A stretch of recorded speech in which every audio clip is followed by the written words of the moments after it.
Hey guys, Amit यार। तो दोस्तों आज हम बात करने वाले जॉर्ज ऑरवेल के एनिमल फार्म, इस बहुत ही पॉपुलर बुक के बारे में। एनिमल फार्म 1945 में पब्लिश हुआ था और जॉर्ज ऑरवेल के दो बहुत ही पॉपुलर बुक्स जो है 1984 और एनिमल फार्म, इन दोनों बुक्स में से एक बुक है और बहुत क्रिटिकली अक्लेम्ड बुक है। लेफ्ट विंग पॉलिटिक्स के लिए यूज़ किया जाता है, राइट विंग पॉलिटिक्स के लिए यूज़ किया जाता है। साइंटिस्ट इस बुक को यूज़ करते हैं और बहुत ही एक अच्छा सा एक पॉलिटिकल सटायर है इस बुक में। तो आज हम इसके बारे में बात करेंगे। एक मेरी बहुत ही मन पसंदीदा बुक है और बहुत इम्पोर्टेंट बुक है मेरी लाइफ की। ठीक है, तो क्या है एनिमल फार्म? तो एक मैनर फार्म नामक इंग्लैंड में एक फार्म है जिसका ओनर है एक फार्मर जिसका नाम है मिस्टर जोन्स।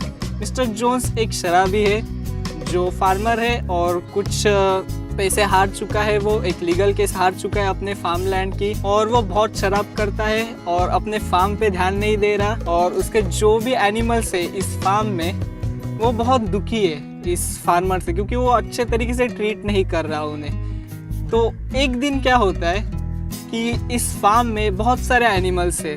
तो एक एनिमल जो है जिसको ओल्ड मेजर कहते हैं, एक बोर है, वाइल्ड बोर है।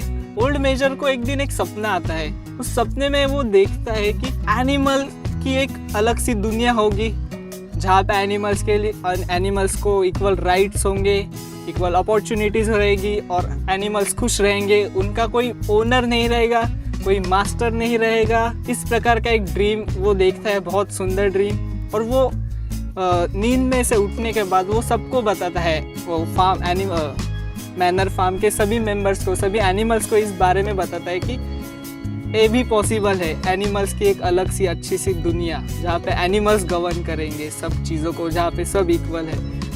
बाद में ओल्ड मेजर की डेथ हो जाती है क्योंकि वो बहुत ही ओल्ड है और उसकी डेथ के बाद एनिमल्स भी बहुत खुश होते हैं ये उसका सपना सुनकर।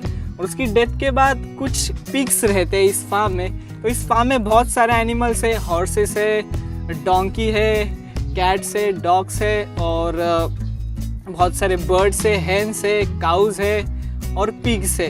तो सबसे इंटेलेक्चुअल एनिमल्स जो है इस फार्म में वो है पिग्स। तो पिग्स क्या बोलते हैं कि ओल्ड मेजर का सपना हम पूरा करेंगे। तो एक नेपोलियन और स्नोबॉल करके दो पिग्स है जो बहुत ही इंटेलिजेंट है इस पूरे फार्म में। तो वो एक एक मैगजीन बनाना स्टार्ट करते हैं, जैसे कि all animals are equal, animals should not harm each other. इस तरह के वो 7 मैगजीन्स बनाते हैं जिसे एनिमलिज्म कहा जाता है। इस एनिमलिज्म के बेसिस पे मतलब उन्हें एनिमलिज्म लाना होता है। एक रिवॉल्यूशन होता है इस पूरे फार्म में। इस रिवॉल्यूशन में क्या किया जाता है, तो जो मिस्टर जोन्स की जो अथॉरिटी है उसको टॉपल किया जाता है। मिस्टर जोन्स को फार्म में से भगाया जाता है और फिर सब एनिमल्स को फ्रीडम मिल जाती है। सब एनिमल्स फ्री होकर अभी एनिमल फार्म चलाते हैं और इस मैनर फार्म को वो एनिमल फार्म ऐसा नाम दे देते हैं। अब इस एनिमल फार्म में जो स्नोबॉल और नेपोलियन है उनका एक अलग सा पावर स्ट्रगल शुरू हो जाता है और बुक में यही बताया गया है कि पावर करप्ट्स एवरीवन। ओके, तो यही है इस बुक का मोटो। ये मैं बहुत सिंपल वे में बता रहा हूँ। बहुत छोटी बुक है, 100 पेजेस की बुक है, एक नॉवेला है। और अगर आपने नहीं पढ़ी इस बुक को, आपने अगर एनिमल फार्म अभी तक नहीं पढ़ा तो आपको पढ़ना चाहिए। आपके लाइफ टाइम में अगर कोई बुक्स पढ़नी है बहुत इम्पोर्टेंट, तो उसमें से ये एक है एनिमल फार्म। तो इस बुक की जो राइटिंग स्टाइल है वो बहुत ही डायरेक्ट है।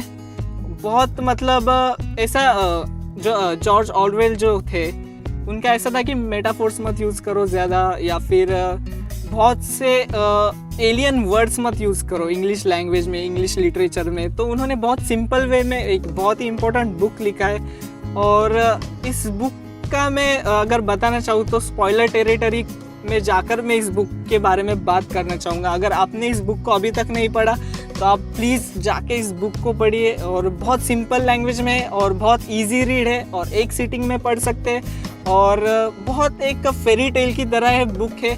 बुक बहुत डायरेक्ट है, बहुत ब्रूटल है, बहुत सैड है, पर इसका इम्पैक्ट भी बहुत होता है रीडर के ऊपर। ठीक है, तो यही सब मैं कहूँगा। तो अभी स्पॉयलर्स की बात करते हैं। तो स्पॉइलर टेरिटरी में सबसे पहले तो जो एनिमल फार्म है वो एक पॉलिटिकल सटायर है। तो पॉलिटिकल सटायर किस चीज़ का है?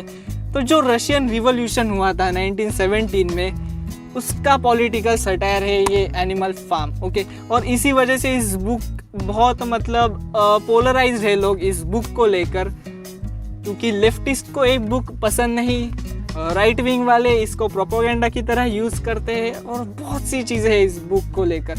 तो सबसे पहले मैं एक बात बताना चाहूँगा कि जो भी एनिमल्स है इस बुक में, तो सिंबलिज्म की बात करते हैं तो पूरी बुक तो एक यूनिक सिंबल है, पर जो भी एनिमल्स है वो हर एक हिस्टोरिकल कैरेक्टर को, हिस्टोरिकल पर्सन को जो 1917 यूएसएसआर या रशियन रिवॉल्यूशन से इन्वॉल्व है, उन सबको पोर्ट्रे करते हैं, या फिर मतलब एलेगोरी है उन सब characters. For example Old Major जो है, जो एनिमलिज्म, ये जो मैक्सिम है 7, तो ये जो 7 मैक्सिम्स है वो communism, animalism stands for communism. Okay, तो कम्युनिज्म है, और जो ओल्ड मेजर है वो एक फ्यूजन है लेनिन और कार्ल मार्क्स के आइडियाज़ का।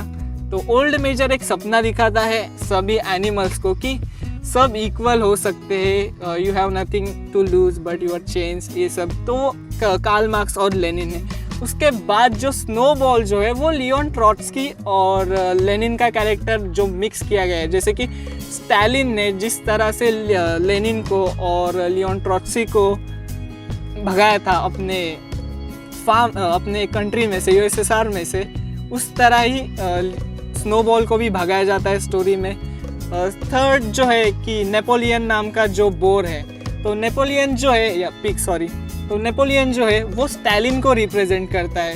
पूरी बुक में एक ही सबसे मतलब विलनस कैरेक्टर है, बहुत विलनस कैरेक्टर है, मिस्टर जोन्स से भी ज़्यादा विलनस, तो वो है स्टालिन, नेपोलियन। तो नेपोलियन स्टालिन है, और वो सब मतलब एक प्रोपोगेंडा चला रहा है एनिमल फार्म में, और सब लोगों को वो फंसा रहा है, झांसा दे रहा है, सबको गलत चीज़ें बता रहा है। और जो मैक्सिम के लिए ये पूरा रिवॉल्यूशन हुआ था, एनिमलिज्म लाया गया था, वो मतलब एक रिवॉल्यूशन को बेट्रे किया है उसने, उस पूरे आइडियोलॉजी को। तो ये है जैसे स्टालिन ने कम्युनिस्ट आइडियाज़ को बेट्रे किया था उसके करियर में, तो वो स्टालिन है। फिर बाद में जो स्क्वीलर नामक पिग है, जो झूठी झूठी चीज़ें बता रहा है लोगों को, या गलतियाँ जो है नेपोलियन की उनको चेंज करके अच्छी बता रहा है, और साथ ही में स्नोबॉल को वो ट्रेटर बना रहा है। तो ये जो चीज़ें हैं वो सब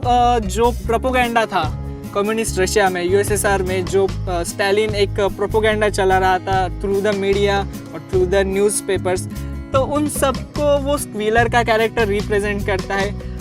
बाद में जो बेंजामिन का कैरेक्टर है, बेंजामिन द हॉर्स, तो बेंजामिन द हॉर्स एक बहुत ही हार्ड वर्किंग पर्सन है, जिसको लगता है कि मैं मेहनत करके सब कुछ कर सकता हूँ, मैं मेहनत करूँगा तो अच्छी चीज़ें होंगी।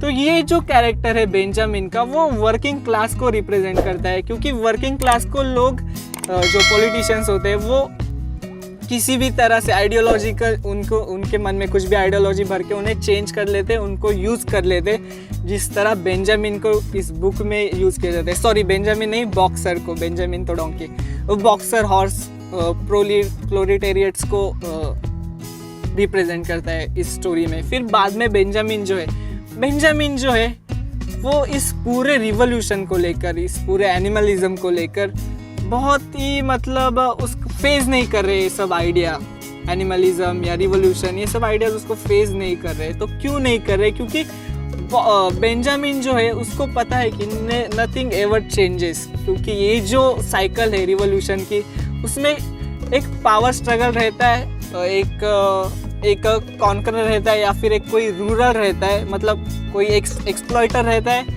और एक्सप्लॉइटेड, ऐसे दो तरह के पॉपुलेशंस रहती है। तो वो बेंजामिन को पता है, इसलिए बेंजामिन कुछ भी इंटरेस्ट नहीं दिखा रहा है, पर फिर भी फॉर द प्रोलिटेरियट्स या फिर जो भी वर्कर है या दूसरे एनिमल्स है, उनको खुश रखने के लिए बेंजामिन इस पूरे एनिमलिज्म में पार्ट ले रहा है और अपने मन के ऊपर जाकर ये सब चीज़ें कर रहा है, काम कर रहा है एनिमलिज्म का। और बाद में जो कैट्स है, इस बुक में जो कैट्स है, वो कैट्स जो सोसाइटी में सिनिक्स रहते हैं उनको रिप्रेजेंट करे, क्योंकि कैट्स को कुछ लेना देना भी नहीं है इस पूरे एनिमल फार्म में क्या हो रहा है या फिर जो रिवोल्यूशन हो रहा है उसमें उससे किसी को भी कुछ भी लेना देना नहीं है, फेलाइंस को, कैट्स को।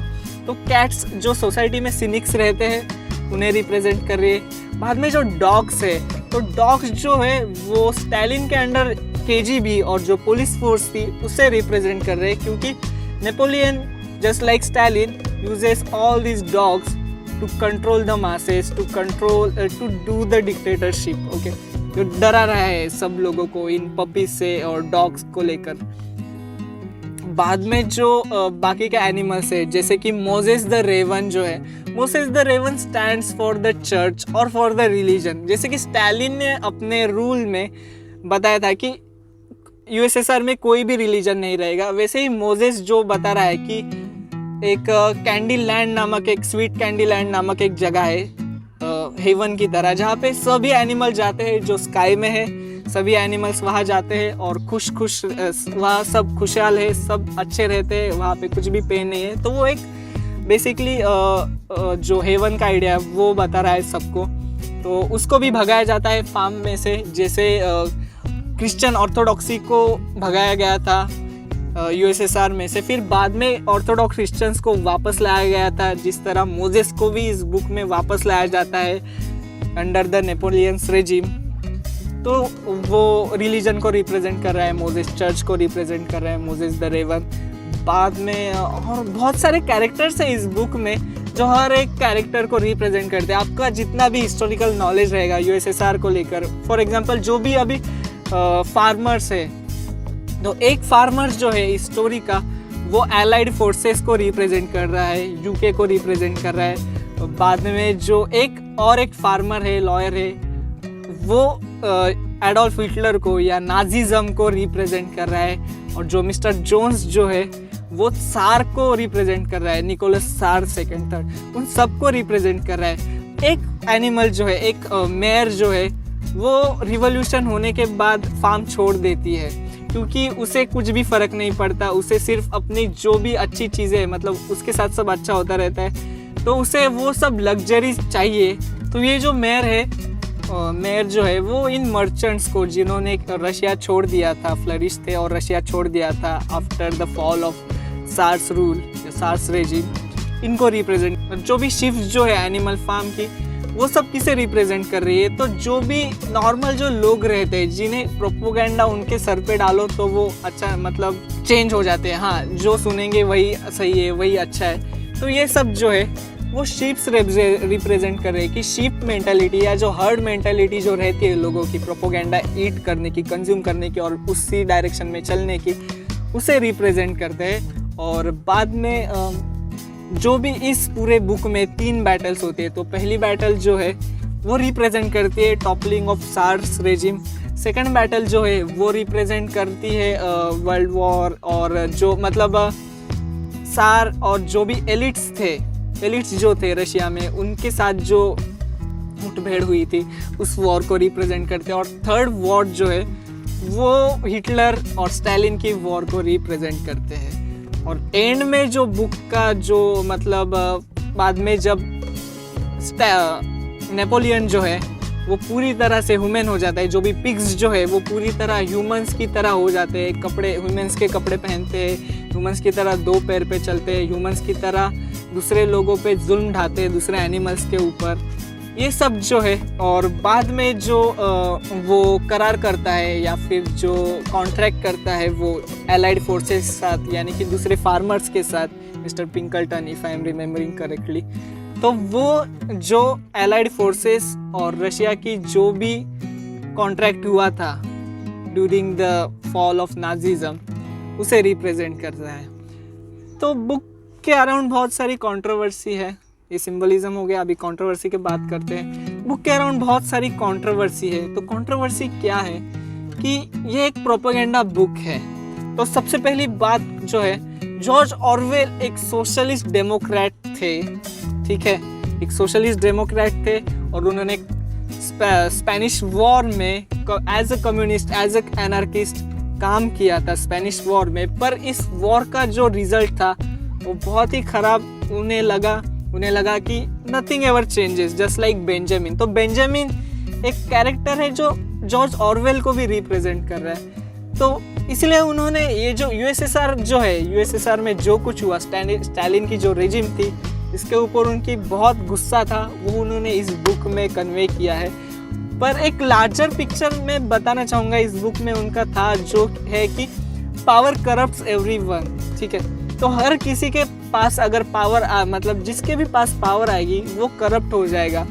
और यही स्पेशलिटी इस बुक की कि ये book, this book was way ahead of its time, ठीक है। फॉर एग्जांपल जितने भी करंट जो इश्यूज है पूरे world, all over the world, जो भी पॉलिटिकल स्ट्रगल्स चालू है, उन्हें आप इस बुक के द्वारा समझ सकते हैं। फिर चाहे वो इंडियन हो, the rise of Hindutva in India और राइज ऑफ इस्लामिक टेररिज्म, इन सब बुक्स को इन सब इंसिडेंट्स को आप इस बुक के थ्रू बहुत अच्छे तरीके से समझ सकते हैं। किसी भी पावर स्ट्रगल को आप इस बुक के थ्रू बहुत अच्छे तरीके से समझ सकते हैं। और इस बुक को ना जो भी अमेरिकन स्कूल्स जो है उनमें बहुत रिगरसली सिखाया जाता था, बहुत रिगरसली पढ़ाया जाता था। तो वो क्यों किया जाता था? क्योंकि अमेरिका तो एक कैपिटलिस्ट नेशन है। तो कैपिटलिस्ट नेशन का बहुत बड़ा दुश्मन कौन रहेगा? तो idea of communism, idea of socialism और idea of equal rights, equal opportunity. तो इसलिए KGB ने, सॉरी CIA ने एक एनिमल फार्म नामक एनिमेटेड फिल्म बनाई थी, जिसमें इस बुक के पूरे आइडियाज़, सारे आइडियाज़ को बहुत डाइल्यूट किया गया है, बहुत क्लाउडेड है पूरे आइडियाज़ इस बुक के उस मूवी में, एनिमेटेड मूवी में। तो एक प्रोपोगेंडा की तरह यूज़ किया जाता है इस बुक को, इसलिए इस बुक को लेकर बहुत से लोग पोलराइज्ड है। तो मुझे ऐसा लगता है कि आप बुक आप खुद पढ़िए और एक रशियन रिवॉल्यूशन के थ्रू लेंस थ्रू आप इस बुक को पढ़िए। जो कुछ हुआ था, हिस्टोरिकल कॉन्टेक्स्ट उस टाइम का, उसको ध्यान में रख के आप इस बुक को पढ़िए। और जो भी इंसिडेंट होते हैं वर्ल्ड में, पावर स्ट्रगल जो भी होता है, वो भी समझकर आप इस बुक को पढ़िए। फिर आपको इस बुक का जो जीनियसनेस है वो आपको समझ में आ जाएगा। मेरी बहुत पसंदीदा बुक है, क्योंकि मैंने 2015 में इस बुक को पढ़ा था और तब मैं पॉलिटिकली पॉलिटिक्स का जो मेरा नॉलेज था वो बहुत बेसिक था। पर इस बुक को पढ़ने के बाद मैं मेरे फिलोसॉफी के टीचर के पास गया और मैंने कहा कि मुझे मार्क्सिज्म पढ़ाइए। तो जो भी लेफ्ट को लगता है कि ये बुक का मतलब लोगों को राइट विंग पॉलिटिक्स में भेज सकती है या भेजती है, तो भाई मैं तो खुद मार्क्सिज्म, सोशलिज्म, इन सब चीज़ों में इस बुक की वजह से पढ़ा हूँ। इसलिए मेरे लिए काफ़ी इम्पोर्टेंट और बहुत ही फेवरेट बुक है ये मेरी। आप सब इस बुक को ज़रूर पढ़िए और इस बुक के आइडियाज़ दूसरे लोगों के साथ शेयर कीजिए। अगर आपने इस बुक के बारे में पढ़ा है और आपको कुछ दूसरे एलोगोरीज या दूसरी कुछ सिम्बोलिज्म इस बुक के बारे में पता है जो मैंने एक्सप्लेन नहीं की, तो आप उन्हें कमेंट सेक्शन में डालिए। और नई बुक्स के रिव्यू आते रहेंगे। नेक्स्ट मांगा अनबॉक्सिंग या मांगा रिव्यूज़ की वीडियो बनाऊंगा मैं, तो उसके लिए आप चैनल पे नए हैं तो चैनल को सब्सक्राइब ज़रूर कीजिए। बस इतना ही कहूँगा, धन्यवाद।